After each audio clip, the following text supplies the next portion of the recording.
Hello, Dr. Rohini here. I'm going to explain some features of the cervical vertebrae. So here is the first cervical vertebrae. This is the first one and this is called the atlas.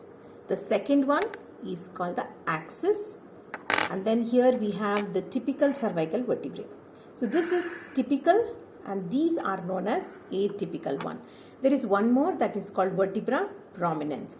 So this is first, this is second, this could be the third and the fourth.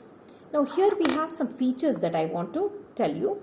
Now this has articular facets which are bean shaped, which articulates with the occipital condyles above.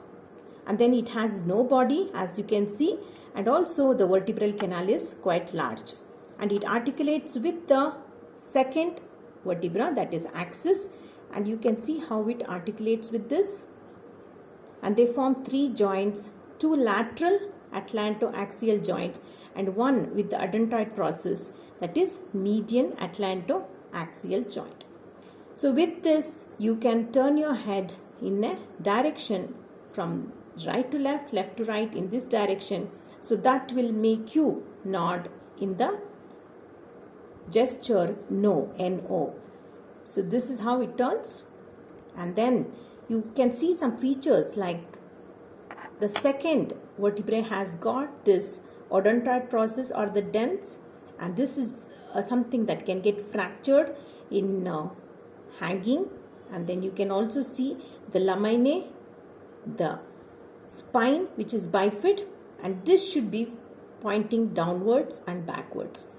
And this is the dents which is actually representing the body of the vertebra. So this is cervical number 2, this is cervical vertebra 1.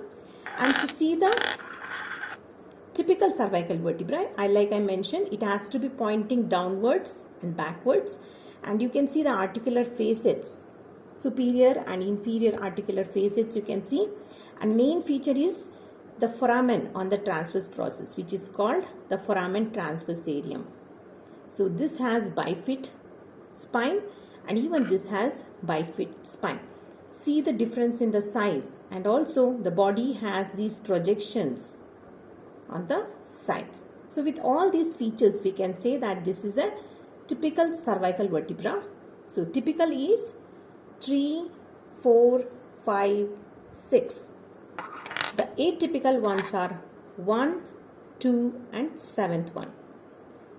So this explains the cervical vertebra for you. Thank you.